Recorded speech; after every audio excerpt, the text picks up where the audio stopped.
Aujourd'hui, dans Nexus Cash, je reçois quelqu'un qui ne se définit pas comme un consultant, ni comme un coach, mais comme un builder, un homme de terrain, entrepreneur et je dirais même multipreneur depuis plus de 15 ans, qui accompagne les dirigeants à structurer leur entreprise pour passer à un vrai cap. Mais surtout, quelqu'un qui a une vision très claire de l'entrepreneuriat, entreprendre pour construire, oui, mais pour vivre, pour sa famille, pour le long terme. On va parler business, association, structuration, choix de vie et ancrage à Marrakech. Bienvenue à toi, Nabil. Merci beaucoup, Majda. Merci pour l'invitation. Avec plaisir, Nabil. Donc, j'ai le plaisir de te recevoir dans le podcast Nexus Cash. On va parler un petit peu de ton parcours. Tu as commencé l'entrepreneuriat à partir de 22 ans. Est-ce que tu peux nous parler un petit peu de qu'est-ce qui t'a donné envie de suivre cette route? Alors, déjà, c'est mon stage de troisième au collège. D'accord. Tu sais, ce fameux stage, je l'ai fait dans une sorte d'halle aux chaussures. Et je me souviens, c'était avant la période des soldes. Donc, du lundi au vendredi et le week-end, démarrage des soldes. Et j'ai agrafé toutes les boîtes. Tu sais, les boîtes de carton où tu mets moins 20, moins 30, moins 50. C'est et toi. il y en avait des centaines. D'accord. Des centaines et des centaines. Et j'étais à genoux, parce qu'il y a 3 niveaux. Tu vois, il y a ceux du bas, ceux du milieu et ceux du haut. Et passé la centaine, j'ai agrafé. Et je disais, je ne vais pas devenir salarié.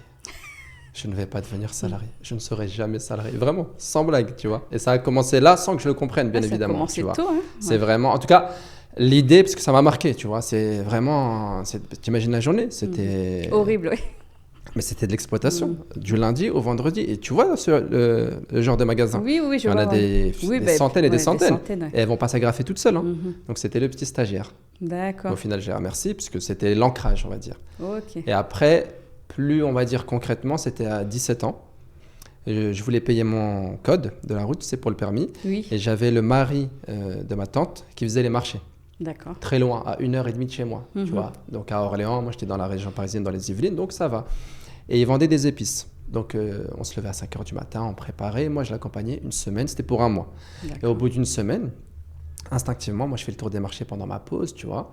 Et je lui ai dit, pourquoi on vend que des épices? Pourquoi on ne peut pas vendre des parfums, des robes de princesse? Et il me dit, vas-y. Donc on part à Aubervilliers, on remplit la voiture, donc parfum, robe de princesse et écharpe. Et il me restait quoi, 2-3 semaines. On a vendu tout le stock. Et je crois là, c'est à ce moment précis où je me suis dit, en fait, être son propre patron, c'est génial, tu vois. Tu as une idée, tu veux répondre à un besoin. Oui. Tu vas acheter la marchandise et tu la vends. Et en plus, comme je t'ai dit, je n'étais pas dans ma zone de confort. Oui. Avec les gens qui me regardent, qui me connaissent. Ça veut dire que j'étais là, 2 parfums achetés, un offert. Tu vois, j'ai dit, dans un mois, je ne suis plus là, on ne me connaît plus. Ouais, tu es sorti de ta zone de confort. Exactement, tu vois. Sorti de ma zone de confort, mais aussi sorti de ma zone de jugement. Oui. Tu vois, on ne pouvait pas me juger. Et à l'époque, il n'y a ni vidéo, ni rien. Donc, j'étais en détente. Là, tu m'aurais dit de faire la même chose. Dans le marché où je grandis, jamais de la vie, je l'aurais fait. Donc, ouais, à ce moment-là, si tu veux, là, c'était plus... Stage de troisième, c'était un fort sentiment. Je crois que c'était l'ancrage. Après l'expérience à la base du marché, qui pour moi était juste faire un peu d'argent pour payer mon code, s'est transformé en... En fait, j'ai répondu à un besoin que j'ai moi-même identifié. Et ensuite, bien sûr, je ne l'ai pas acheté moi-même, tu l'auras compris. Mais il a voulu jouer le jeu avec moi. Ça, ouais, c'est vrai. Exactement, tu vois. Ok. Et c'est là où je me suis dit, go, tu vois. Et après, bien évidemment, moi, j'ai fait une fac de droit. À la base, comme tout le monde, je rêvais de devenir avocat comme les séries américaines que je regardais. Et quand on était en deuxième année en droit pénal, et il a dit tous ceux qui ont regardé les séries américaines vont quitter cette fac avant la fin de l'année parce que c'est pas du tout la même chose. Oui. Et du coup, il avait raison. Donc, et à ce moment-là, dès ma première année, je faisais du soutien scolaire. D'accord. Parce que je voulais pas travailler au McDo. Oui. C'est 9 € de l'heure à l'époque. Là, c'était 15 €. Tu vois. Donc, je suis allé pour ça, moi, dans un premier temps. C'est 18h, 20h. Tu fais des cours.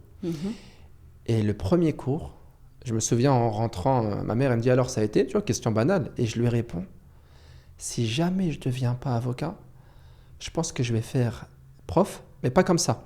Parce que on n'était que 4 enfants, tu vois, des collégiens, lycéens. On avait 2 heures. Et ce que j'avais aimé, c'était de voir que, en fait, tous ces adolescents, ils ne rêvaient pas plus loin que le brevet ou la seconde générale ou le bac, alors qu'ils avaient largement le potentiel. Tu vois, si moi je suis en fac de droit, vous voyez encore 10 fois plus loin, ce qui est normal, tu vois. Et j'ai aimé cette idée-là. Et quand j'ai compris que je n'allais pas devenir avocat, la première société que j'ai créée, donc pour répondre à ta question maintenant concrète, la première SARL que j'ai créée, c'était une agence de coaching scolaire. De 2012 à 2018, je vais créer 2 agences. Donc, c'était à Flins-sur-Seine et Mantes-la-Jolie dans le 78.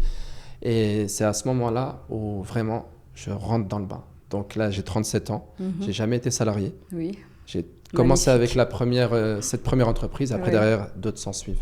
D'accord. Donc ça, tu l'as lancé à la vingtaine, c'est ça? Exact. 24 ans, 2012. D'accord. Et donc 2012. Là, déjà, tu as vu cette vision long terme de dire c'est l'entrepreneuriat et... Pas du tout. Non. Alors, pas du tout. Là, j'avais la vision émotionnelle. Et j'étais très mûr, j'étais très immature au niveau entrepreneurial, mais j'étais mûr dans ma prise de décision. C'est-à-dire, mûr dans je sais ce que je ne veux pas faire, ok, mais immature dans je ne sais pas dans quoi je me lance, tu vois. Oui. Et du coup, je suis allé vraiment à l'intuition. D'accord. Je dis, c'est ce que je suis convaincu que je ne veux pas faire ce chemin classique qu'on m'a présenté, qui est agréable, qui est validé par toute la société. Mais je ne veux pas. Donc, et comme j'avais vraiment aimé le côté soutien scolaire au sens coaching, je me suis dit, et je connaissais ses limites. Parce que moi, je le faisais d'un point de vue associatif. C'était dans l'association de la ville où j'ai grandi, tu vois, où je suis devenu derrière président, bénévole et autres. Donc, c'était vraiment parti de ce sentiment-là. Okay. Et une fois que j'ai vu ses limites, j'ai dit, je suis obligé de faire quelque chose de privé pour pouvoir justement exploiter tout ce à quoi je pense. D'accord. Tout simplement. Parce que, si tu veux, c'était quoi mon argument unique de vente? Aujourd'hui, le problème à l'école, c'est pas le prof, c'est pas l'élève. Oui. C'est 45 minutes de cours, 37 élèves. Tu peux être le meilleur passionné des profs, tu peux pas faire cours et comprendre quelle est la personnalité de chacun, quelle est l'individualité de chacun. Donc, je me suis dit, et c'est dommage, parce que ce qui me frustrait, c'était que encore aujourd'hui, c'est un vrai problème entre les parents et les enfants. C'est une cause de chaos et de douleur qui n'a pas lieu d'être. Pourtant, on parle de l'école, tu vois. Et je me suis dit, regarde ce que je vais créer. 2 heures de cours, même niveau, même matière, et un prof. D'accord. Et ça a cartonné. Et tu vois, j'ai pas inventé l'eau chaude. Oui. J'ai juste mis les bons ingrédients au bon endroit. J'ai pris un prof qui est passionné, qui a envie d'échanger. J'ai pris des élèves qui passaient par mon filtre, parce que le but, c'est que tu rentres dans mon agence. C'est pas l'inverse, tu vois. Et tu as 2 heures à droite. Si tu es par exemple en 5e, tu n'as que des élèves de 5e et on fait que des maths. Et on ne fait pas tes devoirs. On essaie de comprendre qu'est-ce qui ne va pas au moment où tu es là. Oui. Avec les 2 heures, tu imagines le prof. Il s'éclate. Après, ça débloque plein de situations. Tout, ça débloque tout. En fait, moi, je suis un scientifique. J'adore analyser, expérimenter. Et donc, j'avais besoin. Moi, je suis parti de cette intuition-là. Et quand j'ai vu que ça a fait d'un coup, tu vois. Il y avait un vrai besoin auquel tu as répondu. Réel. Ok. Réel. Magnifique. Et donc, du coup, là, on voit que cette vision de constructeur, elle a commencé à se forger avec le temps. Et aujourd'hui, tu accompagnes des entrepreneurs. Donc, tu es un véritable builder. On en avait parlé un petit peu avant. Donc, est-ce que tu peux nous expliquer comment est venue cette nouvelle mission et nous expliquer un petit peu ce que c'est ProcessUp Bien sûr. par la même occasion? C'est venu naturellement. Parce que comme je te l'ai dit, j'ai jamais été salarié. Donc aujourd'hui, quand je te parle, j'ai encore des sociétés que je gère, dans lesquelles je suis actionnaire, mais je ne suis plus dans l'opérationnel. Et les sociétés que j'ai créées, j'ai connu tous les échecs que je devais rencontrer. D'accord. Et aujourd'hui, mon expertise, c'est le fruit de mes échecs. Parce que justement, je n'ai pas abandonné et je ne me suis pas arrêté là. Oui. Et quand j'ai rencontré un mur, j'ai essayé de trouver la porte. Et si je ne trouvais pas la porte, je trouvais la fenêtre. D'accord. Et après, au fur et à mesure, moi, j'étais le premier de ma génération 88, en tout cas dans ma zone à moi de chalandise, à entreprendre. Oui. Et du coup, d'un coup, ça vient. Et du coup, j'ai cette idée. J'aimerais faire ça. Et moi, je me vois en train de conseiller, naturellement, tu vois, naïvement. Et je vois que ça prend. Et déjà, ça me plaît. Et je vois surtout dans l'œil de l'autre la complexité, la difficulté. Tu sais, il ne te présente pas un projet. Oui. Il te présente une anxiété, tu vois. Il est là avec sa douleur. Et toi, tu dis naturellement, mais attends, je ne comprends pas. Ton idée, elle est top. Comment juste par ça, au fur et à mesure du temps. Et après, c'est là que j'ai compris que cette casquette, il était temps de la mettre et de l'assumer, tu vois. Le syndrome de l'imposteur du début qui faisait que juste je conseille, moi. Mais au bout de 3-4 entreprises créées, 2 fermées et 2 qui sont toujours en cours et qui fonctionnent bien, avec toute humilité, je vais juste conseiller ce que moi-même j'ai déjà appliqué. Oui. Donc ça s'est fait naturellement. Et c'est là où une fois que j'ai quitté la France, parce que ma grande société dont je te parle, elle m'a accompagné durant mon séjour en France. Et naturellement, j'en ai fait la transition quand je me suis dit, je ne vais pas faire que ça. Et ce qui me branche le plus, c'est vraiment la partie construction. C'est-à-dire voir quelqu'un venir avec une idée et ses inquiétudes, et d'un coup, décomplexifier, on va dire, le process. Et c'est comme ça que j'ai créé Process Up. Donc moi, je suis un cabinet de consulting en stratégie. Je suis dans une niche. Pourquoi ? Je ne vends pas le conseil. Je déploie la stratégie sur le terrain avec mes clients et mon équipe. Je ne m'arrête pas au conseil. Et c'est pour ça que j'ai 3-4 clients par an, grand maximum. D'accord. Parce que la mission dure minimum 6 mois. Et après, tu imagines bien qu'elle se renouvelle, elle va jusqu'à parfois 1 an. Oui. Et quand j'ai fini la partie construction, là où je suis dans ma zone de génie et que le run commence, la vie de tous les jours, c'est là où ma mission prend fin. Donc vraiment, ça s'est fait naturellement. Et j'aime toujours le dire, je suis d'abord un entrepreneur avant d'être le dirigeant de ce cabinet de consulting. Oui, ok.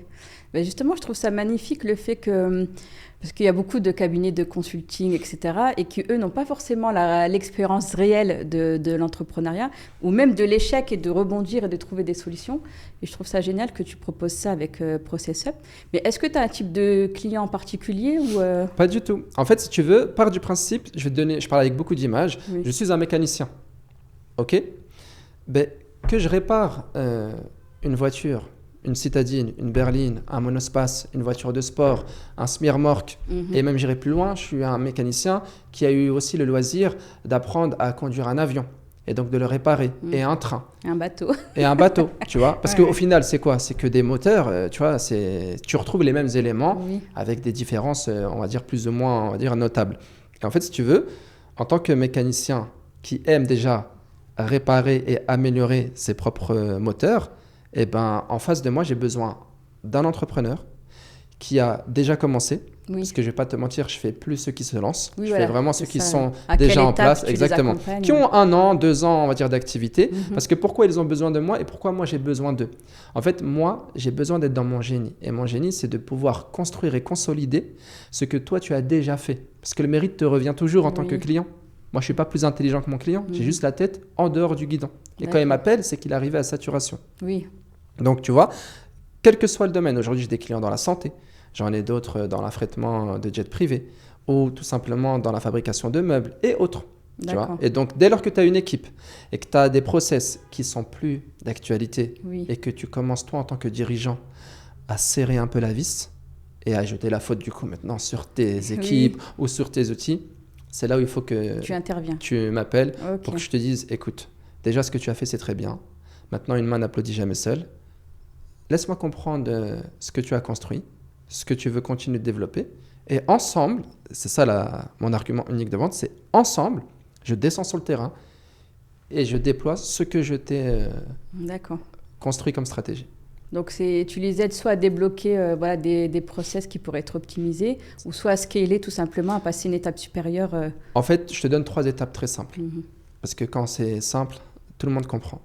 Tu as Process Up Inside, ça veut dire je rentre dans l'entreprise. Et là, on est au niveau de l'audit où je regarde l'organisation, les outils, les logiciels que tu utilises, la manière dont vous communiquez ensemble. Ça, c'est le Process Inside. OK, les fondations. On fait le ménage dans ça. Après, c'est Process Up Talent. C'est-à-dire que je regarde qui sont tes ressources. Est-ce qu'elles sont au bon endroit ? Est-ce qu'elles sont toujours d'actualité ? Est-ce que tu n'en manques pas ? Et donc, du coup, sur cette partie-là, je vais recruter pour mettre en place et pour mettre à jour les êtres humains qui sont déjà dans l'équipe et qui vont venir. Pourquoi ? Pour enfin appliquer ce que l'on a corrigé dans un premier temps. Et après, tu as Process Up Boost. Une fois que les outils, les humains ne font qu'un, là, tu peux me parler de performance commerciale, de stratégie de vente, marketing. D'accord, c'est l'étape supérieure. Voilà, c'est l'étape supérieure. Et la boucle est bouclée. Ok, super. Magnifique. Donc, est-ce que tu peux justement, comme tu as cette expérience d'accompagner les entrepreneurs, nous donner tout à l'heure, tu parlais d'échecs, nous donner des exemples de problèmes que rencontrent souvent les dirigeants ? Le problème majeur, c'est que l'entrepreneur, il réagit au lieu d'agir. D'accord. C'est de loin. Déjà, c'est le premier problème que moi j'ai rencontré pendant tant d'années. Encore une fois, je te dis, j'ai 37 ans, j'ai commencé à 22 ans. Donc, tu réagis. Et ça, c'est le premier problème. Et en même temps, c'est magnifique. Pourquoi ? Parce que vu que c'est le premier problème, et qu'il dépend de toi en tant que dirigeant, mais c'est bien parce qu'on va pouvoir le régler rapidement. C'est pas comme si on était en train d'essayer encore de comprendre quel est le problème, tu vois. Il est sous-jacent, il est invisible. Et donc, de loin, le numéro 1, c'est le fait qu'il réagisse. D'accord. Il se passe quelque chose, une baisse de chiffre d'affaires, un employé qui part ou quelque chose qui ne se passe pas comme prévu, émotionnellement, il est pris. Et ça, il faut le comprendre. Quand tu n'as pas monté d'entreprise, tu ne peux pas comprendre ce sentiment. Sûr, tu peux essayer, mais tu ne peux pas le comprendre au sens « je sais exactement ce qu'il est en train de dire ». Et du coup, quand je les vois dans ces états et que je leur explique, tu vois, ils se grattent la tête, ils disent « il était avec moi, caché lui ou quoi ?» Non, j'étais juste comme toi et je le suis toujours. Parce que je ne réagis plus, mais ce n'est pas dit que des fois je ne suis pas à l'abri de réagir. C'est juste que mon expertise aujourd'hui, c'est de réagir le plus… sans faire le moins de dégâts possible. Parce que quand tu réagis, et que tu réagis pendant plusieurs jours, plusieurs mois, tu es juste en train de fermer la société que tu as créée, tu vois. Par contre, quand tu changes ton fusil d'épaule, parce que réagir, c'est humain. Le but, c'est pas d'être un robot ou un super héros. Okay, tu réagis, et après, intelligence émotionnelle oblige. Et ça me permet de te donner la deuxième erreur. C'est que quand tu crées un business, tu es fort dans ton domaine. Quel que soit le business, que tu vendes un produit ou que tu vendes un service. Tu es fort, tu es excellent, tu es le meilleur. Là où on te dira jamais d'apprendre une discipline qui n'est pas apprise à l'école, qui n'est pas ouvertement, on va dire, démocratisée, pour que les gens ne sont pas au courant, c'est l'intelligence émotionnelle. Exactement. Ouais. Et ça, c'est la deuxième erreur. Mais tu n'as pas vu comment elle est magnifique parce qu'elle est reliée à la première. Oui. Tout de suite. Quand tu rentres et là, oh mince. Alors que l'intelligence émotionnelle, si on le décompose rapidement, tu as intelligence qui fait appel à la raison et l'émotion qui fait appel à la réaction. Oui.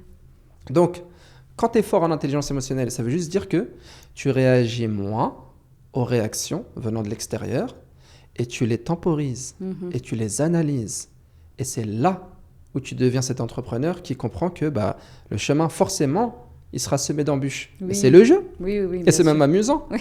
Parce que tu es programmé pour lire et avoir cette lecture-là, tu vois. Oui, d'ailleurs, on en avait parlé. Enfin, moi, j'avais considéré ça comme un outil, mais toi, tu disais que ce n'était pas un outil de développement personnel, l'entrepreneuriat. Oui. Et du coup, voilà, il fallait développer des compétences différentes quand on était entrepreneur, parce que tout dépend de soi, entre guillemets. Et il faut développer des compétences, des qualités pour développer son entreprise et pour justement, comme tu dis, recevoir parfois c'est des échecs, des coups, etc. Et de s'adapter à ça.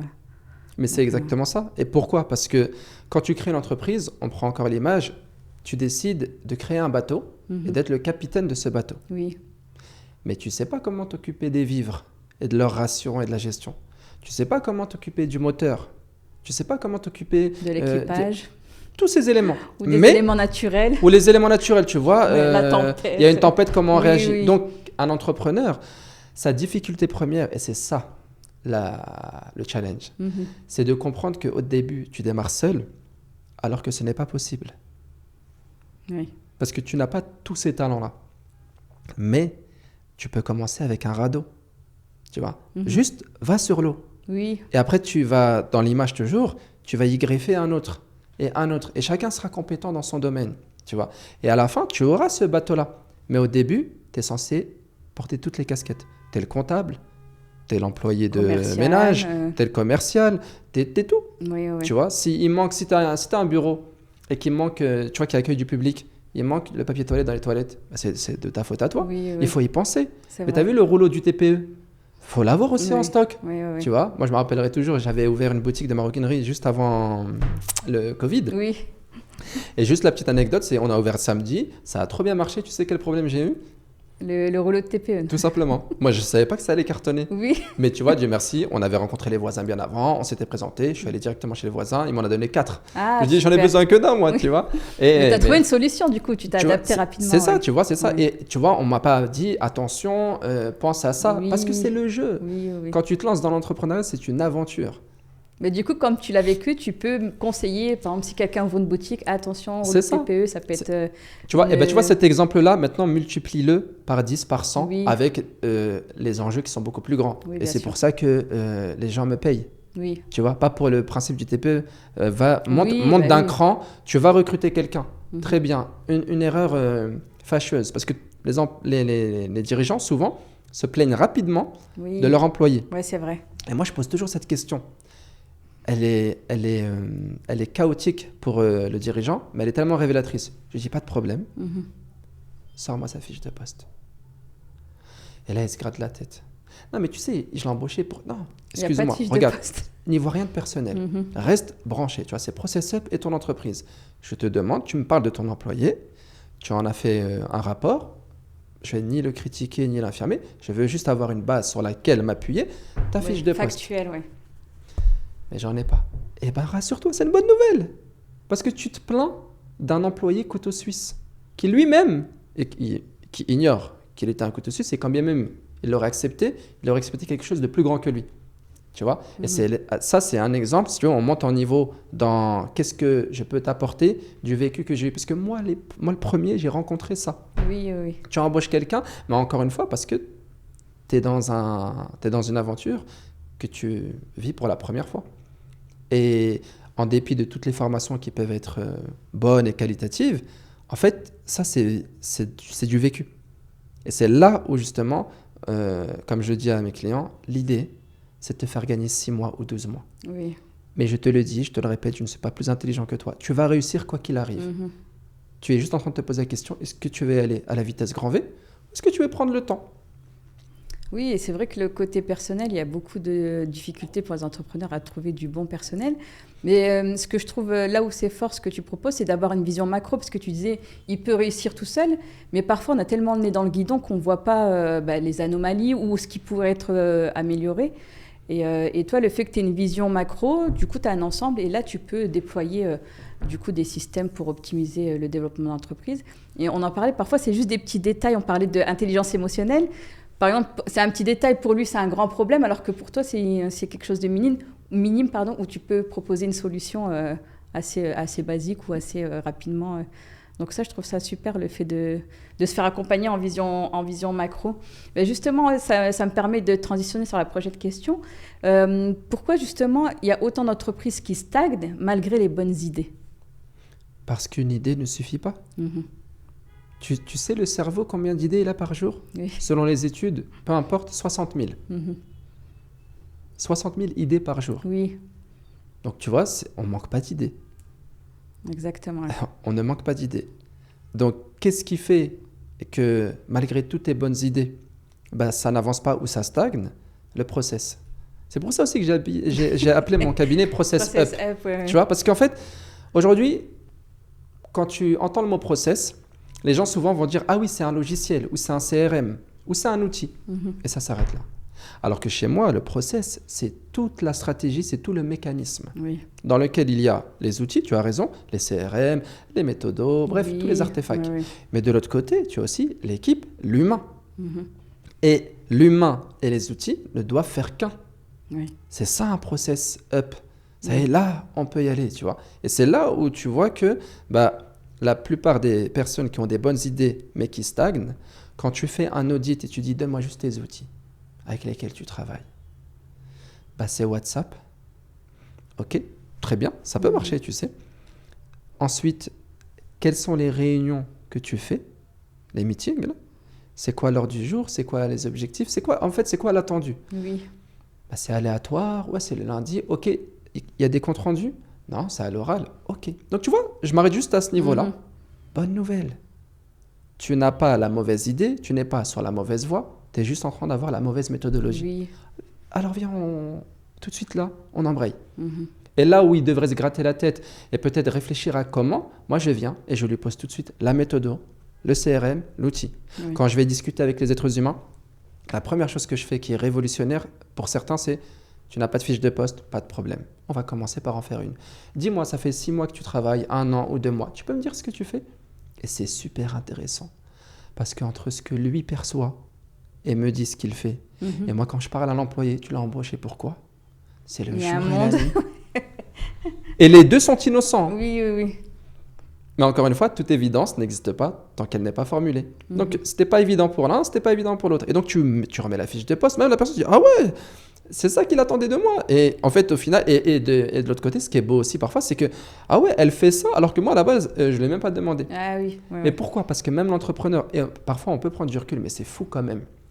Tu vois, quelqu'un qui est cadre, supérieur, dynamique, salarié dans une grosse boîte, il m'entend parler, il va se dire, non mais attends, ils sont juste cons, tu vois. Non mais vraiment, viens, on se parle franchement, tu vois. Sauf que mon ami, non, il n'est pas con du tout. Et sans offenser ni l'un ni l'autre, Mais c'est en étant froid. Beaucoup de PME, de petites entreprises. Mais pourquoi? Parce que Majda, il crée un cadre en entier. Ils sont le capitaine d'un navire sans équipage. Oui. Et ils ont le mérite et tout l'honneur, en tant qu'entrepreneur, de se dire, bah, tu sais quoi, je vais démarrer, je vais aller sur cet océan, advienne que pourra, j'y mets l'intuition et après de la discipline et après de la méthodologie. Oui. Je rencontre des gens, j'écoute ce qu'ils disent, je les intègre. Parfois, ils sont que de passage, parfois, ils deviennent peut-être même des associés parce que c'est une part importante du navire, etc., qui me manquait. Oui. Et donc, au fur et à mesure, en fait, ils ne sont pas cons. C'est tout le contraire. Après, ils optimisent, mais ils sont très intelligents. Pourquoi? Parce qu'ils décident de créer à partir de rien. Donc, c'est de l'intelligence pure. Et c'est tout à fait normal que tu rencontres tel problème, tel problème, tel problème. C'est la vie d'un entrepreneur. Un entrepreneur, il n'a que des problématiques. J'aime pas le mot problème, moi. Oui. J'adore les mots. Donc, je fais attention aux mots que je prononce et que j'entends. J'aime bien le mot problématique. Ouais, je suis d'accord. Ouais. Il n'y a que des problématiques. Allez, trouve la solution. On passe à autre chose. Oui, exactement. Et donc, du coup, à partir de quand tu estimes qu'une entreprise, elle est bien structurée? Quand le dirigeant n'échange plus son temps contre de l'argent et quand il part en vacances et que son téléphone ne sonne pas.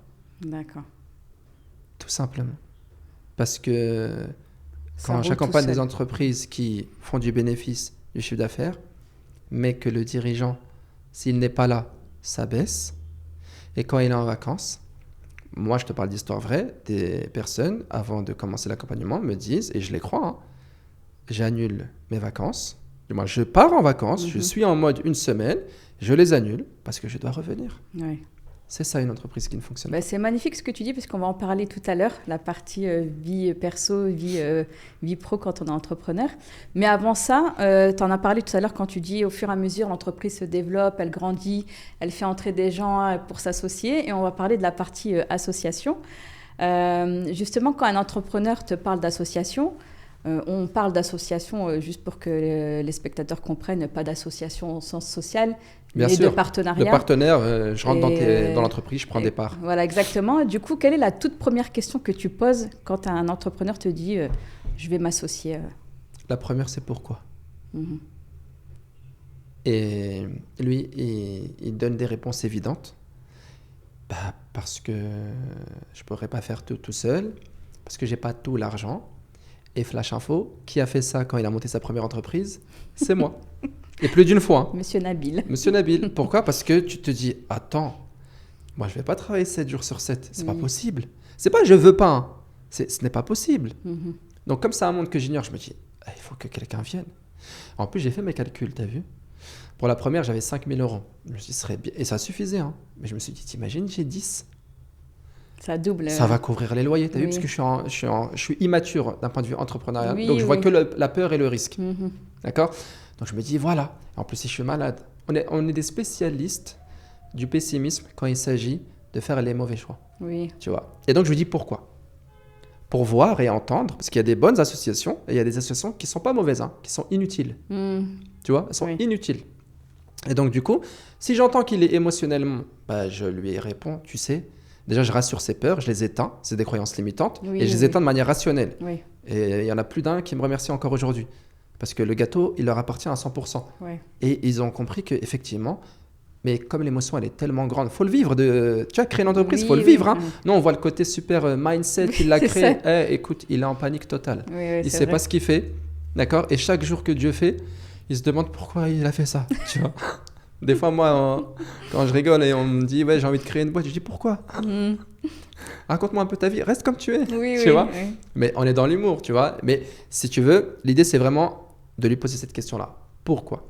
Et après, je lui fais, encore une fois, en termes de plus-value, c'est bon, même moi, j'accepte l'idée qu'il doit s'associer parce qu'effectivement, il lui manque une part que j'appelle, qui fait partie des fondations. D'accord. Donc, bien sûr, c'est très important. Par contre, là où je les surprends tous, je leur dis, tu as une question que tu dois poser si tu veux que ça se passe bien.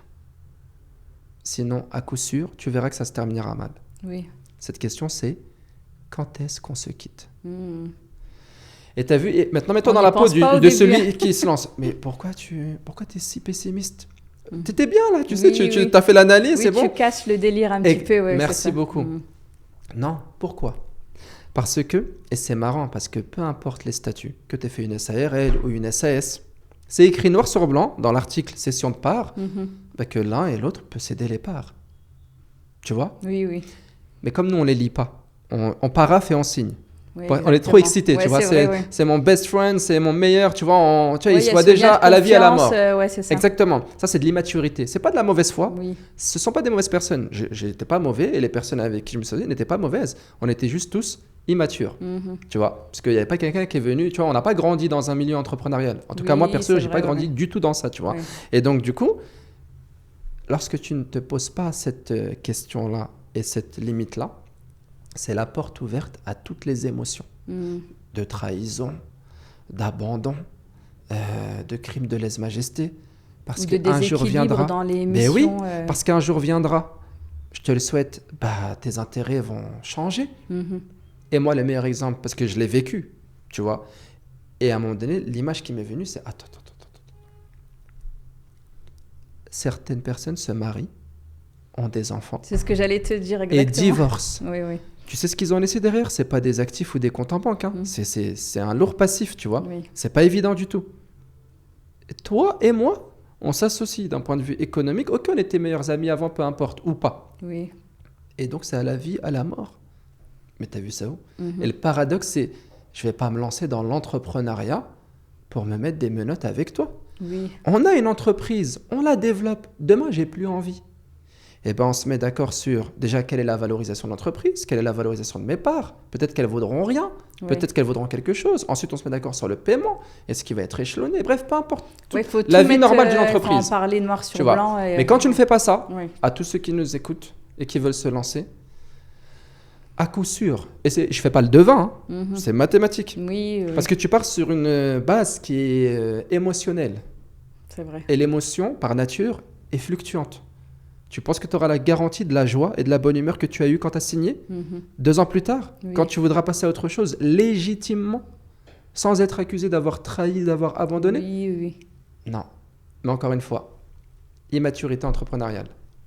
Donc ça, il faut en parler dès le départ. Dès le départ. Il faut Comme être pour les froid. mariages, contrat de mariage, oui. on te dit oui, tu penses déjà au divorce avant même de te marier, mais non, parce ça. que le jour où ça arrive, c'est là où les gens se déchirent. Et c'est là où tu vois tout de suite, Ouais. ceux qui sont forts en intelligence émotionnelle et ceux qui sont faibles. Il y a ceux qui vont réagir. Tu vois, ça, ils l'ont pris pour eux. Tu vois, c'est wow. Tu vois, c'est comme on dit, c'est le masque qui tombe. Non, c'est juste que sa vue, à lui, elle est perçante. Et comme toi, tu t'es voilé la face, tu ne vois pas ce qu'il voit. Ouais. Tu l'entends seulement.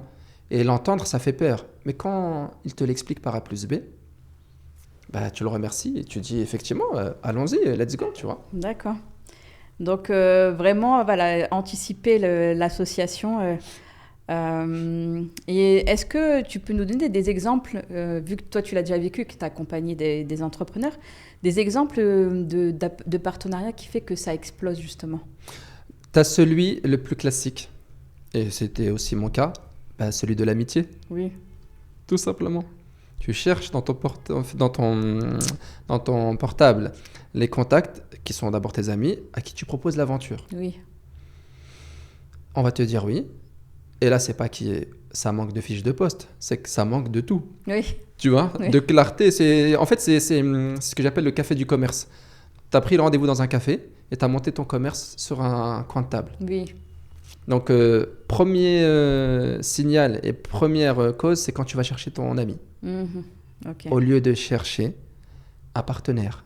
Les mots sont importants. Oui, avec une expertise particulière. Voilà, avec quelque chose que tu n'as pas, qui peut et qui doit être présent de manière permanente. Parce que je vais donner un exemple célèbre que je n'ai pas vécu, mais que les clients ont vécu. Pourquoi tu t'es associé? Parce qu'il était fort en compta. Et c'est vrai que le nerf de la guerre, c'est l'argent. Ça fait tout de suite peur. D'accord? Et toi, tu es tout sauf comptable. Tu es dans ta zone de génie. Tu sais faire le produit, tu sais le vendre. La compta, ça t'horripile. Ça vaut pas 50% de ta boîte. D'ailleurs, ça vaut juste un cabinet d'expertise comptable. Tu vas le payer Tu délègues une 200, prestation, 250 euros par mois, 2000 quand tu auras beaucoup de salariés, peu importe. Mais il ne possédera absolument pas une seule petite part de ta boîte. Oui. Donc tu vois, et là, c'est pas l'ami que tu as cherché, c'est la compétence. Oui, Mais tu l'as pas jaugé et jugé à sa juste valeur. exactement. Parce que, encore une fois, qui a été le lead de cette décision? Ton émotion. Toi, tu as vu les comptes dans le rouge, les impôts, Oui. la TVA en retard. Et tu te dis... oh. Et comme tu ignores ce monde, comme je te l'ai dit, tu deviens un Steven Spielberg dans la réalisation du film que tu viens de te faire. Donc, tu vas un super-héros. Oui. Et donc, tu dis, mais pourquoi je lui donne 50% de la boîte, tu vois? Donc, Tout en fait, simplement. c'est quand tu es guidé par la peur, L'émotion. tôt ou tard, ça, ouais, Alors, l'émotion, Oui, c'est très bien ce que... mais je rebondis, si tu permets, sur ce que tu viens de dire, Oui. c'est que tu as dit la peur. oui. Mais ce sont toutes les émotions. Il y a la joie. Mhm. Il y en a, ils se disent, mais c'est trop bien. C'est ma best friend. Elle va partager l'aventure avec moi. Elle a été enthousiasme parce que tu l'as bien vendu, Oui, parce que vous étiez au café. Après, lorsqu'elle a compris qu'elle devait travailler tous les jours, qu'il n'y avait pas forcément encore... Il y a de l'argent, ça s'appelle du chiffre d'affaires, oui, mais il n'y a pas de revenus. oui. Et à un moment donné, bah, cette joie, elle s'estompe parce que ce n'était pas son projet à la base. Mhm. C'était le tien. Oui, Ça marche quand tu dis, viens, on part en vacances, on va à Marrakech, on va à n'importe quelle ville. Au pire, t'aimes pas. Tu auras juste passé un week-end, une semaine, oui. et Ouais, tu c'est reviens. vrai. Oui. Mais là, tu proposes de faire l'un des voyages les plus importants de ta vie C'est un investissement, oui. sur un brainstorming. Exactement. Alors, attends, je reviens sur l'aspect association. Juste pour terminer sur la partie justement association, est-ce que tu peux nous dire qu'est-ce qui est non négociable quand on s'associe? Les rôles et les responsabilités de chacun. Ça, le fameux « viens, on s'associe, on verra après », c'est juste une bombe à retardement. D'accord. C'est non négociable. Ouais, mais regarde, on n'a même pas d'entreprise. Et t'as vu comment c'est rationnel d'un coup? Tu te rends compte? Tu vois, l'émotion et l'immaturité, ils ont un semblant de logique et de raison. Oui. Mais tant que tu l'as pas vécu, tu vois, quand tu l'as pas vécu, tu es dans ça. Tu dis, mais ça a l'air cohérent. Et quand tu le vis, c'est là où tu vois que c'est de la valeur ajoutée. Tu comprends maintenant quand je te dis que le fruit de mon expertise, en fait, c'est le fruit de mes échecs. Oui. Parce que j'ai capitalisé dessus. Je me suis arrêté, je me suis dit, oh, pourquoi il s'est passé ce qui s'est passé? Tu vois? Et donc, du coup, ce qui est non négociable, c'est on ne verra pas plus tard. On va déterminer, il y aura bien un business plan et un modèle économique. Oui. Et on ne va pas envoyer une fusée sur la Lune. Donc, on n'a pas besoin d'être ultra spécifique. Mais au moins, se dire quels sont les rôles et les responsabilités. Tu vois? Les rôles, c'est qu'est-ce que tu vas faire, et les responsabilités, c'est quel est l'enjeu qu'on attend de toi. Tu vois? Un exemple, mon rôle, ce sera uniquement de faire la compta, la saisie. Niveau responsabilité, il n'y a pas beaucoup d'enjeux là. Oui. Ça ne mérite pas une association. Mon rôle, comme je suis expert comptable, je vais m'associer avec toi, je fais la saisie, la TVA, et je m'assure de faire le bilan, le tamponner, voir les optimisations qu'on peut faire, etc. Fiscale, la responsabilité là, oui. l'enjeu, je ne peux pas le faire. Je peux l'avoir à la maison. Excellent. Tu vois? Donc, les rôles et responsabilités. Qui fait quoi, comment et à quel niveau d'enjeu? Pour pas tomber dans la poésie de wow, au début, parce que c'est ça le problème. Au début, c'est au début, il m'a promis, il m'a dit qu'il allait faire ça. Oui. S'il te plaît, pas de problème. Tu peux me dire les écrits, ils étaient où? Non, mais on se l'est dit. Oui. Et justement, c'est une manière saine d'entreprendre, que ce soit même en amitié ou en famille. Parfois, on s'associe avec un membre de sa famille. Donc, du coup, comme c'est clair dès le début, au moins, il n'y a pas de surprise, il n'y a pas de déception, il n'y a pas de... Voilà, parce que ça déchire des amitiés et des familles parfois quand l'association elle est mal faite, malheureusement. Malheureusement. Ça me permet de passer à la prochaine partie, Nabil, pour entreprendre justement. Ce que j'ai bien aimé dans ta vision d'entrepreneur, et je pense que c'est peut-être l'une des premières fois que j'entends ce discours, c'est que toi, tu entreprends pour profiter de ta vie personnelle, de ta vie de famille, ta vie de couple. Est-ce que tu peux nous en dire un petit peu un mot là-dessus? Comment tu optimises ton temps? Parce que habituellement, on entend l'entrepreneur qui sacrifie sa vie et son temps et qui laisse à la trappe un petit peu sa vie perso. Et c'est exactement ça. Donc, tu vois, encore une fois, tu as dit qu'aujourd'hui, j'entreprends pour ma famille. Oui, aujourd'hui. Pourquoi? Parce que hier, c'était pas du tout le cas. Ouais. Tu vois, quand j'ai lancé En plus, moi, j'ai une femme qui est aussi entrepreneur. Oui. Donc, lorsque j'ai lancé... je me suis marié à 24 ans. J'ai lancé ma société. 2 ans plus tard, j'ai ma première fille. Durant ces 2 ans-là, il n'y a pas de vie de famille, ni de vie de couple d'ailleurs. Ouais. Et c'est voulu, consenti et partagé. Ouais. Pourquoi? Parce qu'on est exactement dans cette caricature-là, toxique de, écoute, si tu veux réussir, c'est 24 heures sur 24, tu comptes pas tes heures. Tu vois, le fameux je travaille dur. Pas de vacances, pas de week-end. Pas de vacances, mais non. Plus tard, les vacances sur ton yacht, quand tu seras millionnaire et de 60 ans, avec la maladie qui va avec. Tu vois, ce qu'on ne dit pas. Et donc, du coup, forcément, tu es dedans. Et après, on est, grâce à Dieu, tu mûris, tu deviens plus sage. Et moi, c'est venu quand j'ai eu ma première fille. D'accord. Et je me rappelle comme c'était hier, tu sais, il y avait une semaine qui était une semaine lambda. D'accord? Ça fait 2 ans que j'ai ce rythme-là. Oui. Sauf que maintenant, j'ai une fille. Oui. Et je me souviens comme c'était hier, le lundi, je vais lui faire un bisou le matin. Comme je pars très tôt, elle dort. Et comme je travaille beaucoup, tu rentres le soir, ouais. elle dort. Sauf que je vais faire ça du lundi au dimanche. Ah, tu la vois pas en fait. Et par la grâce de Dieu, parce que si c'est pas par sa grâce, je vois pas comment j'aurais pu avoir cet éclairage. Et je me suis dit non, j'ai pas signé pour ça. Moi, j'ai des parents qui m'ont donné du temps, tu vois. Et ils sont pas entrepreneurs au sens propre du terme, mais pour moi, ce sont les meilleurs entrepreneurs, tu sais. La génération qui a dû quitter à 17 ans leur pays pour venir travailler dans un pays où ils maîtrisent ni la langue, aucune compétence, et qui acceptent de faire des travails qui sont pas, qui sont laborieux, qui sont pénibles, mais pourquoi? Pour nous, qui n'existons pas encore au moment des faits. Parenthèse fermée pour les parents. Et en fait, si tu veux, j'ai dit non, je peux pas. Ce que j'ai vécu, à minima, je le redonne. Tu vois. Et c'est là où j'ai commencé, ma tête, elle a tourné. Et les entreprises vont bien, parce que j'ai ma 2e agence, j'ai même une autre entreprise de parfum d'intérieur, tu vois. Bref, d'un point de vue business, tout va bien. Tu vois. Et comme j'ai une femme qui est très patiente et qui est entrepreneur, elle-même, c'était convaincue que, tu sais, c'est normal, tu vois. Mais pas du tout. Il n'y a rien de normal dans ça. Et c'est là où justement j'ai fait mon move et ça m'a permis de partir aussi en Angleterre, où j'ai eu ma 2e fille qui est née là-bas.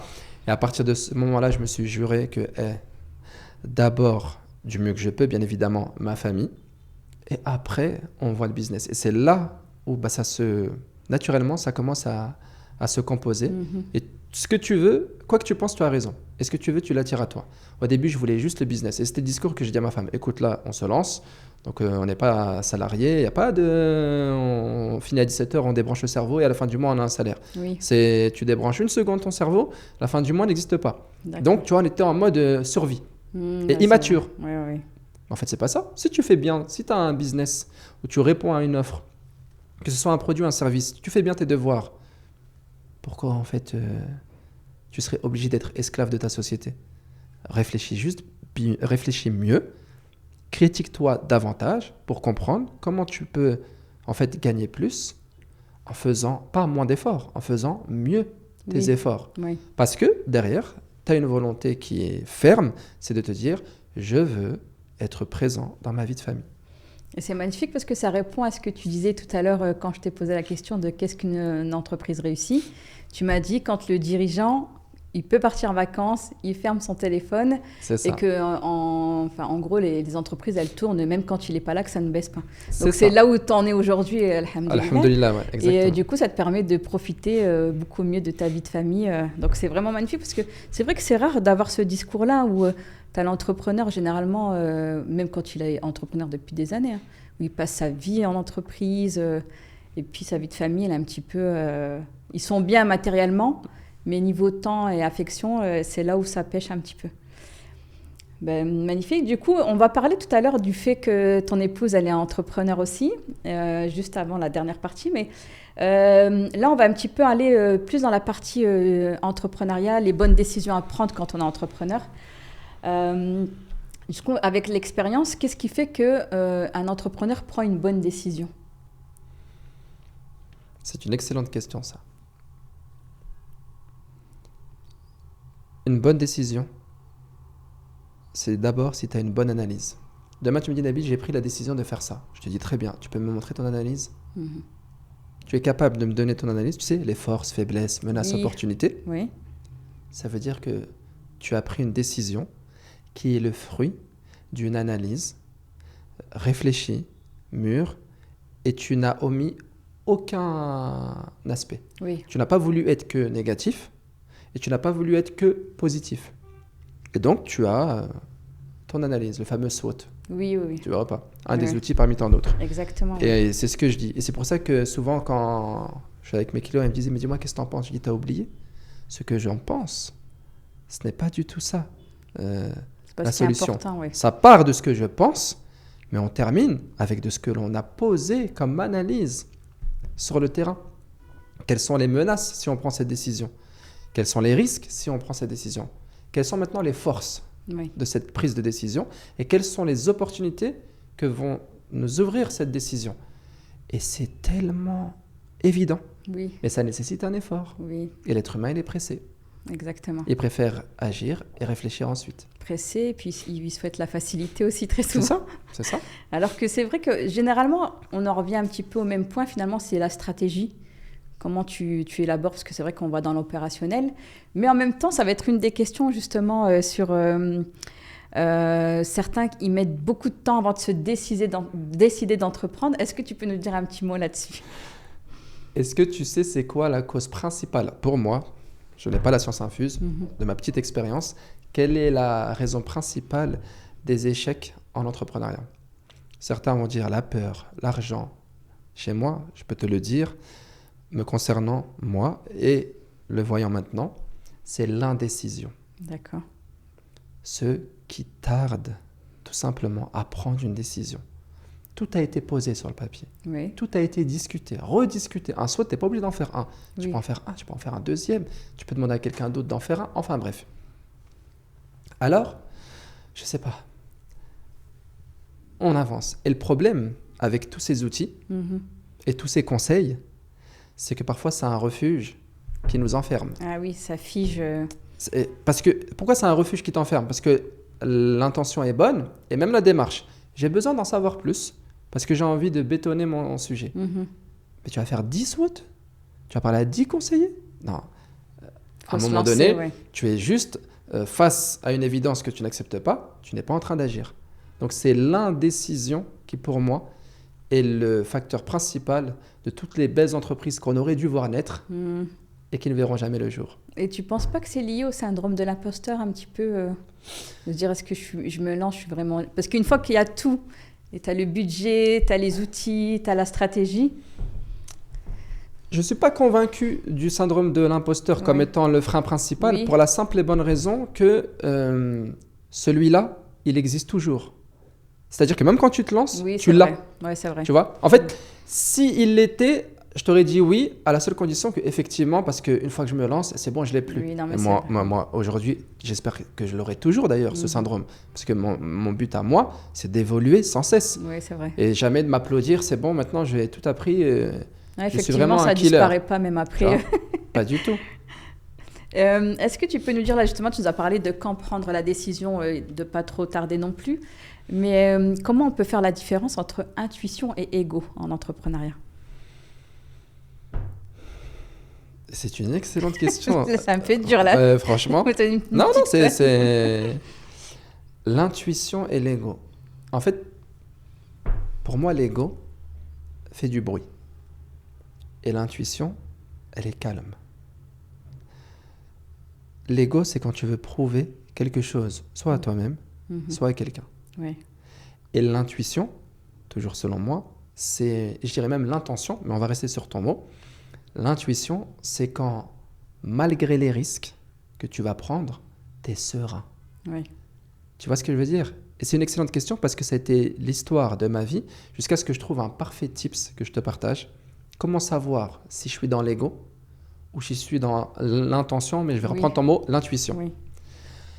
Je suis dans l'ego si ce que je suis en train de faire me fatigue psychologiquement et physiquement. Je ne cherche pas midi à 14h, je suis dans l'ego. Je ne sais pas à qui je veux prouver, peut-être à moi, peut-être à quelqu'un, mais c'est pas normal que ça me fatigue. Oui. C'est pas sain. Et physiquement, et mentalement.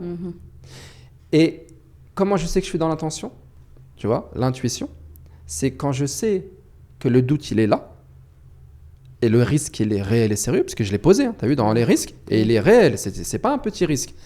Mais que, en fait, ça ne me fait ni chaud ni froid, ça me laisse serein, et je suis paisible. Et j'avance. D'accord. Là, je sais que, alhamdoulilah, mon intention, elle est bonne, parce qu'in fine, moi, je fais que l'effort. Comme je le dis si bien, la victoire, je la laisse à Allah subhanahu wa ta'ala, tu vois. Donc, je fais l'effort et les causes pour obtenir un résultat qui ne m'appartient pas. Ah, d'accord. Ok. C'est marrant ton analyse, parce que moi, j'aurais imaginé inversement, tu vois. L'intuition, c'est quand on s'écoute et qu'on écoute son corps. Et là, tu as parlé du fait de l'ego, où tu te sens fatigué, que ce soit physiquement ou mentalement. Donc, ça touche le corps aussi. Donc, ouais, c'est marrant, ton analyse, elle était différente de ce que moi, je percevais quand on écoute son intuition. Ok, super. Et du coup, pour toi, quel est le carburant essentiel pour se lancer et surtout pour durer? Parce qu'on en voit des entreprises qui se lancent, mais la vraie clé, c'est de persévérer et de durer dans le temps. Du coup, quel est le carburant selon toi? La foi. D'accord. Avoir foi en ton projet. Avoir foi en Dieu. Et comprendre que sinon, c'est trop. Moi, je suis triste. Vraiment, pour ceux qui se lancent et qui ne mettent pas Dieu dans la balance. Ça me peine. Oui. Sans jugement, c'est mon sentiment. Je suis peiné pour eux, tu vois. D'accord. Parce que le propre de l'entrepreneuriat, c'est de créer quelque chose que tu as pensé, imaginé, mais que tu ne vois pas. Donc, tu vas devoir faire les efforts, mettre en place les process, les causes, pour pouvoir justement espérer toucher du doigt ton résultat. Et moi, dans ma croyance, intimement convaincu et religieusement convaincu, et de manière détendue et serein, bah, je sais que, alhamdoulilah, moi, je suis juste responsable des efforts. Oui. Je dois le faire, je les maîtrise à 100%. Donc, je dois être intransigeant et vraiment être excellent, être pas médiocre. Oui. Une fois que c'est fait, bah, je suis reposé et je laisse. Mais je te dis ça maintenant, j'ai 37 ans. Oui. Interroge-moi à 25 ans. Je fais l'effort et le résultat aussi m'appartient. Et c'est pour ça que je suis fatigué. Et c'est pour ça qu'on finit par vraiment à la fin serré, parce que tu te dis, un coup ça marche, un coup ça marche pas. Et en fait, tu n'as pas compris. Ça marchait ni un coup, ni un autre coup. Tes efforts ont été validés et il a été bon pour toi que ce soit ça. Et c'est là où justement la croyance, elle est vraiment importante parce qu'elle te permet de te lancer, d'accord, et de t'accrocher à quelqu'un de plus fort que toi, de plus puissant que toi, tu comprends? Oui. Donc Dieu est au-dessus de toi, et il te protège et il te parraine. Que tu y crois ou que tu y crois pas, tu as vu ce sentiment? Oui. Personne ne peut me dire, non mais il n'est pas efficace. Au niveau de la PNL, il est magnifique. Parce que tu es porté par plus grand que toi. Quelque chose qui te dépasse. Tu vois, exactement. Et on en revient avec ce qu'on entend aussi beaucoup et qui me chagrine, tu sais, la confiance en soi, ceux qui entreprennent. En fait, Dieu ne m'a pas créé pour que j'ai confiance en moi. Dieu m'a créé pour que j'ai confiance en lui. Je suis qui, moi, pour avoir confiance en moi? J'ai une fièvre, je ne me lève pas de mon lit. Si je suis blessé, j'entends quelque chose qui me vexe, je vais tout de suite me renfermer, me braquer. Et puis la confiance en soi, c'est aléatoire. Hein. Tu peux l'avoir et puis même si tu l'as travaillé, mais elle est fluctuante. Merci. Voilà. Et moi, toi, tu as été gentil. Moi, je suis plus, on va dire, radical. Moi, je dis, elle est nulle en soi. Mais je vais dans ton sens, fluctuante. Pourquoi? Parce qu'un jour, elle va. Mais pourquoi elle est nulle en soi? Parce que c'était juste un pic euphorique. Oui. Parce que regarde, elle redescend. Alors que quand tu travailles, tu as confiance en Dieu et tu en fais ton partenaire et tu te dis, je sais que c'est lui qui est capable de tout et qui m'a juste donné une seule règle, la plus légère, fais. Oui. Fais. Et après, remets-toi-en à moi. C'est beaucoup plus simple. Et en tant qu'entrepreneur, Majda, si tu n'es pas dans ce focus-là, je ne sais pas quel est le carburant qu'il te faut pour tenir, mais une chose est sûre, tu ne tiendras pas longtemps. Oui. Et tu ne tiendras vraiment pas longtemps. Alors que quand tu y crois, pour faire simple et résumé, la foi te permet de rencontrer chaque obstacle comme un clin d'œil. Tu comprends? Oui. Quand tu vas rencontrer un mur, c'est un clin d'œil. Parce que tu sais que ça fait partie du jeu et que Dieu te teste et que de la même manière que tu as vu, l'or, il prend sa valeur quand il est vraiment soumis à un feu ardent. Oui. Et bien de la même manière que chaque obstacle que tu vas rencontrer va t'endurcir, te bétonner pour pouvoir justement passer à un cap supérieur. Ouais, bien sûr. Ouais. Tout simplement. C'est le carburant. Moi, dans mes nuits de doute, et j'en ai eu, et j'en ai encore, et j'en aurai encore, dans mes journées défaitistes, eh ben, je n'avais qu'un seul magnifique remède pour me dire que malgré tout ça, tout ira bien, parce qu'au final, je ne contrôle rien, Oui. je m'en remets à Dieu. Et là, je suis dans ma phase de test. Il est en train de me façonner. Donc, j'accepte d'être au laboratoire et d'être bougé, bousculé, et j'attends patiemment l'issue. Ouais, et puis c'est tellement apaisant en tout cas d'entreprendre de cette manière-là, d'une manière saine finalement. Mais bon, ça s'applique à la vie en général, hein, Carrément, pas que à l'entrepreneuriat. Mais carrément. c'est vrai que c'est une belle philosophie en tout cas de le prendre de ce côté-là. Ça marche, c'est bien. Ça marche pas, c'est que c'est tout. C'était comme ça. Et justement, on va parler Là, on a parlé du lancement et du fait de durer, mais parfois quand on veut se lancer, ou même quand ça dure un petit peu, on a parfois les briseurs de rêves. Donc, est-ce que tu peux nous développer cet aspect-là? Les briseurs de rêve, ce sont mes amis, ils font partie de ma team. Je suis je suis l'avocat des briseurs de rêve qui n'existent que dans ta tête. D'accord. Un briseur de rêve, pour qu'on se mette d'accord, c'est bien ceux qui vont nous dire, mais tu sais, quand tu veux te lancer, t'en parles à ta famille ou à tes amis ou à ton conjoint, et lui, il te descend et il te dit, non, mais toi, tu veux vendre, mais t'as jamais été vendeuse. Oui. Toi, tu veux faire ça, mais t'as jamais. Ok, on parle de cela. En fait, tu sais qu'ils ont un point commun avec les investisseurs. Demain, tu veux rencontrer un investisseur. Tu lui dis, j'ai l'idée, la compétence, il me manque l'argent. Tu penses qu'il va te dire, bravo, je suis avec toi, jamais de la vie. Il va te descendre, mais pas toi, ton projet, pour voir à quel point tu es rodé. Il va pousser la chanson à son maximum. Et tu auras deux types de personnes. Tu auras celle qui va te dire, oh, il a été vache, il m'a cassé. Et tu as celle qui va passer brillamment le test. À chaque obstacle, à chaque vexation, il répondra, je ne le vois pas sous cet angle-là, je le vois plutôt comme ça. Oui. Et là, l'investisseur, il dit, on a quelqu'un qui peut porter le projet. Et tu n'as pas remarqué, on parle de porteur de projet, n'est-ce pas? Oui, oui. Tu as vu les mots? Comment il faut s'arrêter parfois juste au niveau des mots. Tu es un porteur de projet. Tu prétends pouvoir le porter. Oui. À la moindre indélicatesse où ton ego, il a été un peu chiffonné, Oui, c'est ça. tu viens de le poser, mais garde-le, jeune homme. On parlait pas de toi, on parlait pas de ta petite personne, on parlait de ton projet. Donc les briseurs de rêve, il faut les remercier quand tu les rencontres. Je sais que ça va faire sourire plus d'un et énerver plus d'un. Il faut même les payer parfois, tu sais. Et si tu as quelqu'un qui est pessimiste, tu vois, de manière nature, tu le payes. Séance de consulting, pessimiste. Je vais créer une boîte, je t'en parle, fais ce que tu sais faire de mieux, sois pessimiste. Et là, tu notes. Et là, tu as ta roadmap pour corriger éventuellement Exactement, oui. là où ça pêche. Tu vois ce que je veux dire ou pas? Donc, il n'existe que dans ta tête. Donc, ouais, tu corriges les objections, puis limite, ça te donne aussi des solutions, enfin, même des regards auxquels tu n'aurais pas pensé. Mais bien sûr. Et qui pourraient servir même à ton client final, en disant, oui, c'est vrai que cette objection-là, je ne l'avais pas pensé comme ça. Donc, c'est ça. Je peux, du coup, compléter, comme tu dis, Matrix, tu sais, envoyez-moi les balles. Et ben voilà. Et après, je me défends et je trouve des solutions. Exactement. Ouais. Donc, les briseurs de rêve, donc finalement, les remercier plutôt bien que sûr, les remercier, les garder près de soi et dans la métaphore, bien évidemment, pour ceux qui veulent bien comprendre. Hein.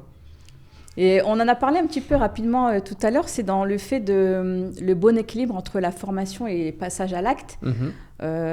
Du coup, comment toi, tu proposes de trouver le bon équilibre entre ces deux choses-là? En 2025, on a un catalogue de formation inépuisable, aussi qualitatif que médiocre. Oui. Mon conseil, c'est de ne pas abuser de la formation, parce que l'expérience reste le meilleur des professeurs. Tu as besoin de te rassurer, d'accord? Tu as été salarié pendant 15-20 ans, tu n'as pas envie de te lancer comme ça, c'est compréhensible. Prends une formation, prends-en 2. Mais si tu prends une dizaine, une quinzaine, et on est toujours 12 mois, 15 mois plus tard, encore une fois, c'est un refuge qui en réalité n'est pas un abri pour toi. Ça devient une prison, parce que c'est la prison de tes peurs. Et comment tu te rassures, tu passes à une autre formation. Et tu as vu comment ça a l'air correct, tu as l'impression d'avancer. Ouais. Donc, ne pas abuser de la formation. Et vivez d'abord, philosophez ensuite. Tester, oui. Va, tester, mon ami. ouais. Pourquoi tu parles longtemps? Et pourquoi tu veux qu'on te parle des heures et des jours? Tu as une idée, suis ton intuition. Va, rencontre le marché. Essaie de trouver ton client. Ouais. Donc, ne pas abuser de la formation et ne pas oublier que l'expérience terrain, c'est le meilleur des professeurs. Ouais, je suis d'accord avec toi parce que même des clients que j'accompagne, souvent ils sont oui, je dois créer un site, je dois créer un logo, telle couleur, alors que c'est pas le plus important. Il faut d'abord tester ton service ou ton produit auprès de la clientèle, voir si ça fonctionne et après tu pourras optimiser ton branding par derrière. Mais c'est vrai que c'est des, comme tu disais tout à l'heure, parfois c'est des espèces de refuges qu'on se met avant de vraiment se lancer. Ok, et du coup, pour la partie frein, selon toi, quel est le plus grand frein au lancement? Est-ce que c'est la peur, l'argent, la famille? Comme je l'ai dit tout à l'heure, et je resigne, je persiste, c'est l'indécision. L'indécision, d'accord. C'est le fait d'être toujours paralysé. Tu vois? Ça, c'est ton plus grand frein Ouais, que tu constates. pour moi, c'est le ouais. plus grand. Pourquoi? Certains ont peur et font. Ouais. Certains ont un petit peu d'argent, mais font quand même. Mhm. Certains ont la famille qui est contre eux et ils se lancent. Oui. Par contre, 100% de ceux qui sont indécis restent sur la ligne de départ. Mhm.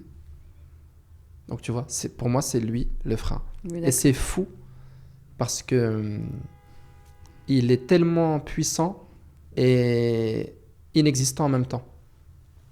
Ça marche. Du coup, là, on va passer sur la partie entreprendre en famille, entreprendre en couple. Donc, toi, tu as laissé une vraie place, on en a parlé tout à l'heure, à ta famille dans ta vie. Et est-ce que tu peux nous dire quel est le défi principal avant de parler justement le fait que ton épouse soit entrepreneur et qu'est-ce que ça change quand on entreprend aussi? Le défi principal, c'est de trouver l'équilibre.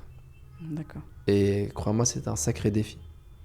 Parce que le salarié a des horaires bien déterminés. Mhm. Je ne parle pas du cadre qui s'arrache pour son entreprise. Tu sais, je Oui. prends l'exemple le plus normal. Tu sais, t'es caissier à Carrefour, bah, quand il rentre chez lui le soir, tu vois, c'est 9h, 17h. Mhm. On ne lui demande pas de s'occuper de l'après-compta ou de Oui, faire... oui. peu Ça importe. s'arrête après. Ça ouais. s'arrête, Mhm. tout simplement, tu vois. Et donc, du coup, il a une timeline, il a un espace-temps qui est mesuré, qui est mesurable. Quand tu es entrepreneur, c'est ça le challenge et c'est ça le cancer en même temps. Au début, le cancer, c'est de te dire qu'elle n'existe pas. Mhm. Et pourquoi je dis cancer? Parce que ça finit par te tuer, tu vois. Oui, Et oui. parfois, tu es en rémission. Moi, je l'ai eu ce cancer. Hein. Ouais. Alhamdoulilah, Ouais, je suis en c'est rémission. insidieux, ouais. Et je peux rechuter en plus, tu Ouais. vois ou pas? Ouais. Et en fait, cette timeline, elle existe. Bien sûr qu'elle ne va pas se faire du jour au lendemain. Mais il faut que tu sois consciente qu'elle existe. Et donc, une fois que tu en as conscience, le challenge commence. Et c'est de trouver ce parfait équilibre pour pouvoir justement avoir ces moments de qualité versus ces moments où tu es beaucoup absent. Mhm. Et moi, j'avais un entrepreneur, parce que la plupart des entrepreneurs que je côtoyais, encore aujourd'hui, ont tous 15, 20 ans de plus que moi. Rappelle-toi, j'avais 24 ans quand j'ai commencé. Oui, oui. Donc, et je me rappelais, un m'avait donné un excellent conseil, puisque je lui posais ces questions. Je lui dis, tu vois, je vais avoir des enfants, c'est comment? Il me donne un très bon exemple. Il me dit, tu sais, Nabil, tu as des personnes qui font 9h, 17h, et de 17h à minuit, et le week-end, ils sont affalés sur le canapé, ils ne partagent Ouais. pas avec les enfants. C'est vrai. Voilà, sans jugement, de manière simple, tu vois, c'est un parmi tant d'autres. Toi, tu n'as pas ce luxe d'être présent physiquement de 17h à minuit le week-end. Alors fais juste en sorte d'avoir des moments de qualité. Donc si tu dis que le week-end tu fais une balade à vélo, tu l'as fait. Ok. Quoi qu'il en soit. Le soir, tu places un jour dans la semaine où tu t'assures pour faire le film dessin animé en famille. Oui. Tu vois? Après, chacun son imagination. Oui, C'est oui. juste de comprendre que... Et ça m'avait super apaisé dans le sens où je me suis dit, il a raison. Parce que moi, j'étais en train d'être frustré par la quantité. Je me dis, où est-ce que je vais le trouver, ce temps? Ouais. Et tu vois, limite, c'est ce genre de doute qui va te dire, est-ce que peut-être c'est la bonne voie, tu vois, l'entrepreneuriat. Et c'est là où tu te dis, bah, Paul, il a raison. Je peux être le salarié énervé, aigri, qui va calculer personne. Exactement. Donc, je serai l'entrepreneur indisponible, mais qui, pour le peu C'est une où vraie il a qualité, du temps, une vraie il qualité, passe un moment qualité. une vraie qualité de temps. Et du coup, pour la partie de ton épouse qui est entrepreneur, qu'est-ce que ça change le fait qu'elle soit aussi entrepreneur? Elle a été tout de suite ou c'était par la suite? Non, tout de suite. Quand D'accord. on s'est mariés, Oui. Vous elle a étiez été tous les deux aussi, en exactement. mindset entrepreneur. Voilà. Et déjà, ça facilite grandement. Oui. Parce que tu imagines bien que même dans certains associés que j'avais et d'autres personnes que j'accompagne, j'ai pu voir de mes propres yeux ce qu'un couple qui est pas, quand il n'est pas aligné, tu vois, ce que ça pouvait provoquer comme tremblement de terre au niveau vie de couple par rapport au sujet de le tremblement de terre, c'est l'entrepreneuriat. Oui, oui. D'accord? Certains ferment la boîte à cause de ça. Quoi, c'est ça, t'es gentil. Mm. Ça, pour moi, c'est la meilleure Ou divorce. décision. Parce que tu as l'autre côté, qui pour moi, elle est la plus préjudiciable, c'est certains ferment le couple, Oui, oui, tu vois, vrai. malheureusement. Oui. Et ouais, le fait d'avoir une épouse, je vais pas te mentir, qui est entrepreneur, ça facilite grandement avec son lot de challenge aussi. Parce que tu imagines, maintenant, on est deux à pas avoir du temps. Oui. Donc, tu vois, il faut prendre. Pourquoi je te dis ça? Pour que tout ne soit pas rose ou tout ne soit pas noir, Oui, tu vois. oui. L'un comme l'autre. Et aussi, certains, quand ils veulent se lancer, tu vois, je prends l'exemple de les deux sont salariés. Et il y a un des deux conjoints, peu importe l'homme, la femme, l'un des deux conjoints veut se lancer. Et ça va créer des conflits. Et moi, ça me peine parce qu'en fait, bonnet blanc, blanc bonnet. Ils disent la même chose, mais pas dans le même sens. Oui. Et du coup, ça crée une fracture. Et en fait, le message moi, que j'aimerais leur faire passer, c'est que si tu veux te lancer et que tu viens de balancer le sujet de l'entrepreneuriat sur la table, alors que tu es conscient que ça fait peut-être 10 ans que tu es salarié et que ton conjoint aussi, donc vous avez quand même une routine. Tu ne vas pas balayer 15 ans en 15 secondes. Oui, bien sûr. Assure-toi juste, encore une fois, on en revient à l'intelligence émotionnelle, que tu ne sois pas dans une réaction. Parce que sans tomber dans le cliché, je suis salarié, j'en ai marre de mon patron, je vais être mon propre patron, j'y vais. Donc en fait, lui, il n'est même pas en train de créer une boîte. Lui, il est en train de penser une blessure, du verbe penser, tu vois, de la réparer. C'est pour une mauvaise raison, mais c'est surtout que c'est pas ça qu'il faut faire. Le pansement ne suffit pas. Là, toi, tu dois faire une opération, tu vois, tu dois aller au bloc opératoire, parler avec quelqu'un, essayer de comprendre, tu vois, davantage. Oui. Mais ne rends pas ta famille responsable de la blessure que tu es en train de vivre. Et c'est ce recul-là qui est nécessaire, tu vois. Donc, s'asseoir, se poser, pour que les deux entendent bonnet blanc, tu vois, et non pas bonnet blanc, blanc bonnet. Et ça, c'est un vrai problème dans la communication. Pour les bonnes raisons, il faut un pourquoi en fait, vraiment fort. Arrêtez de vouloir opposer le salarié à l'entrepreneuriat. Ça, c'est vrai qu'on le voit souvent. Ça. Mais pourquoi? Parce que ça le fait déjà niveau marketing, niveau branding, tu vois, ça le fait, ça a du peps. Ouais, mais quand tu creuses, ça marche. Voilà, mais quand tu creuses, c'est du grand n'importe quoi. Et en plus, c'est tellement du grand n'importe quoi. Ça voudrait dire que moi, en tant qu'entrepreneur, je voudrais avoir que des entrepreneurs. Et les salariés que j'ai là. En fait, Dieu, il a créé tout le monde, chacun avec ses capacités. Bien sûr. Tu vois? Donc, si je suis entrepreneur, ça veut dire que j'ai la capacité de créer un cadre, de le construire. Mais après, je n'ai pas cette capacité, tous les jours, d'être au quotidien pour alimenter et faire vivre ce beau cadre. À l'inverse, certaines personnes ont cette capacité et ce talent, et ce sont mes salariés, et les salariés de tous les entrepreneurs, qui permettent de faire vivre. Ah oui, c'est grâce à eux que l'entreprise vit. Mais bien sûr, quand je ne suis pas là et que tout va bien, quel est le joyau de mon entreprise? Ce sont mes salariés. La force humaine, oui. Donc, pourquoi tu veux m'opposer salarié? Mais encore une fois, parce que dans son histoire, il s'est raconté que son patron l'exploitait. Oui. Ou il l'empêchait de prendre ses vacances. Ou il gagnait 100 fois plus et lui donnait que ça. Il est dans une guerre d'ego. Oui, oui. Puis en plus, tu n'es pas à l'abri. Moi, j'en ai vu plein des entrepreneurs de revenir au salariat aussi. À un moment donné de ta vie. Mais tu sais que moi, dans ma vie, j'ai rêvé. J'ai jamais pu. Ouais. Mais je l'ai rêvé. Dans des moments où j'étais bien dans le down. Tu crois que j'ai pas fait un CV? C'était marrant parce que je pouvais pas. Tu veux mettre quelle boîte que tu as mis? C'est que tes boîtes à toi. Oui. Tu vois pas? Mais pourquoi? Parce que ça fait partie du jeu. Tu vois, tu as un moment quand tu es dans le creux de la vague, tu te poses des questions. Tu te dis, ça fait... Parce que ça fait beaucoup. Tu vois? Mais encore une fois, tu t'en remets à Dieu.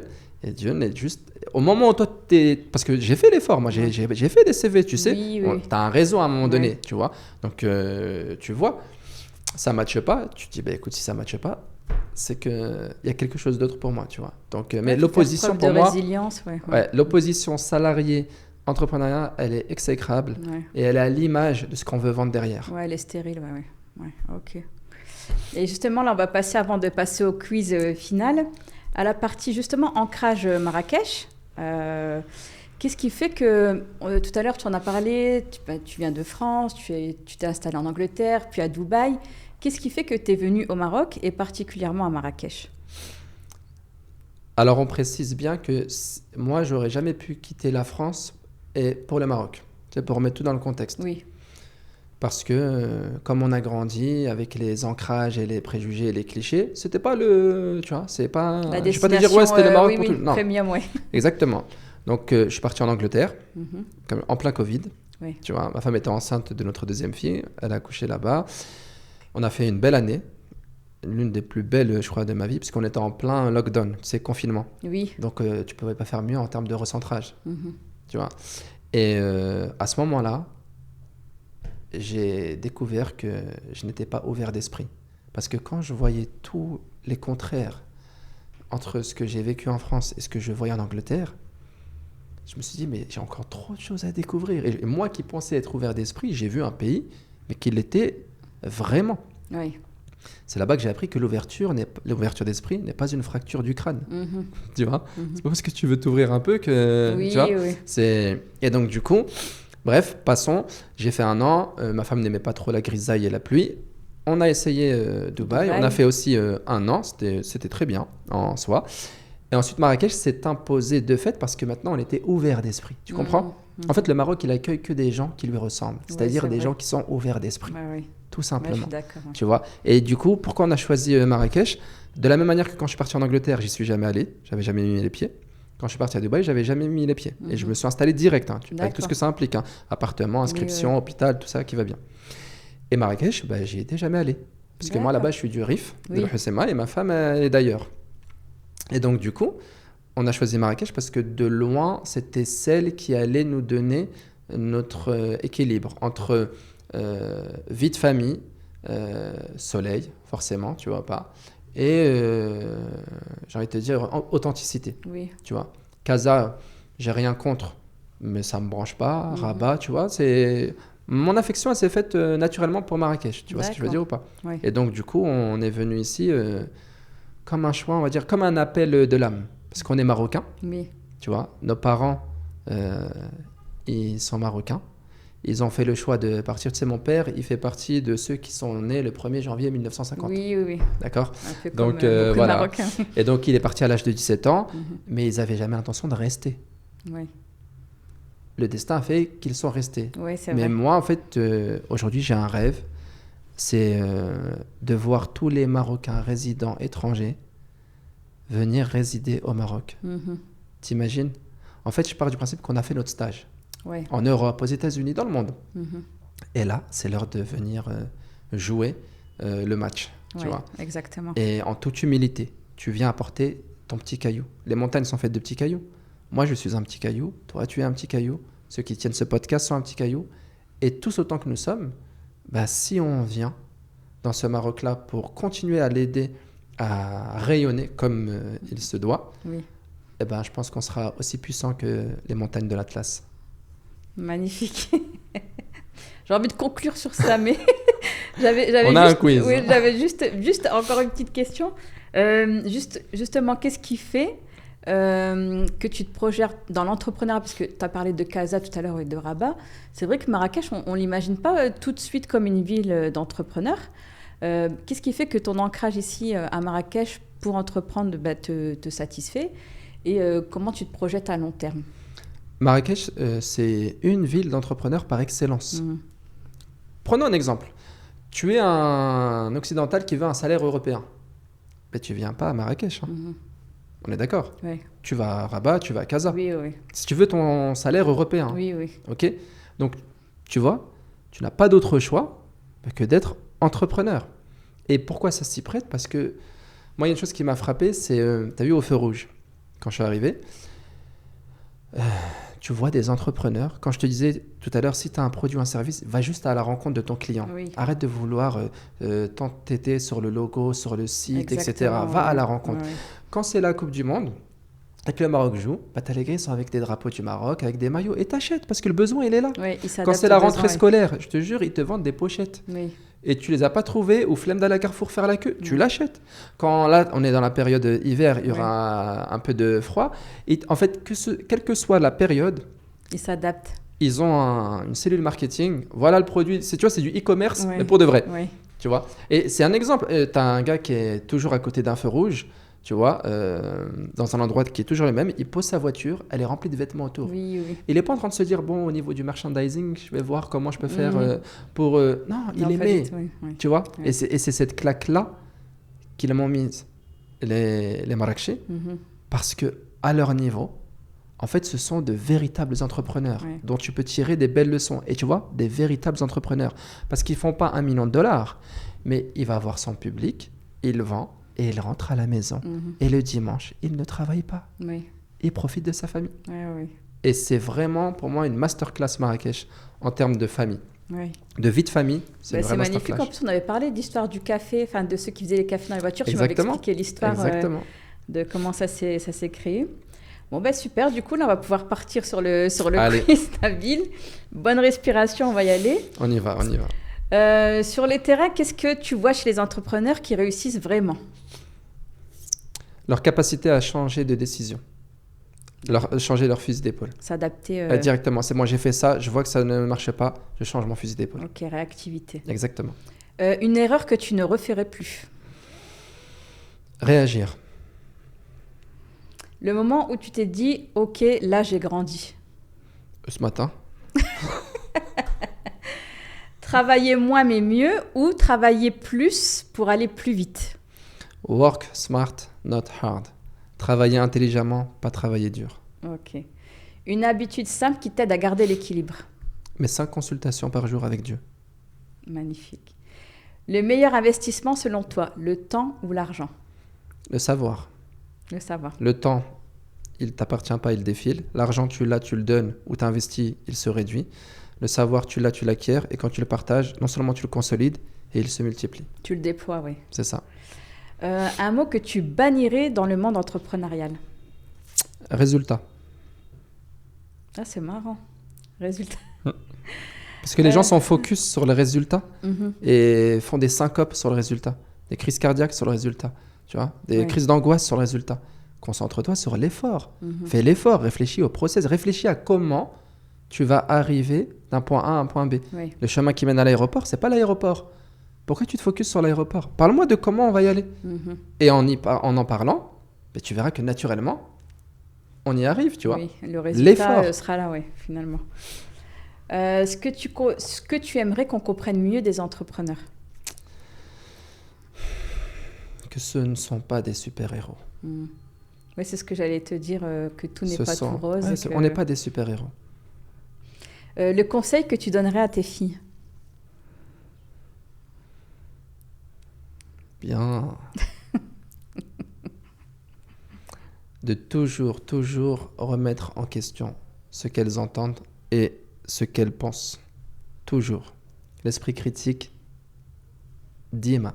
D'accord. Tout le temps. Marrakech en un mot ? Famille.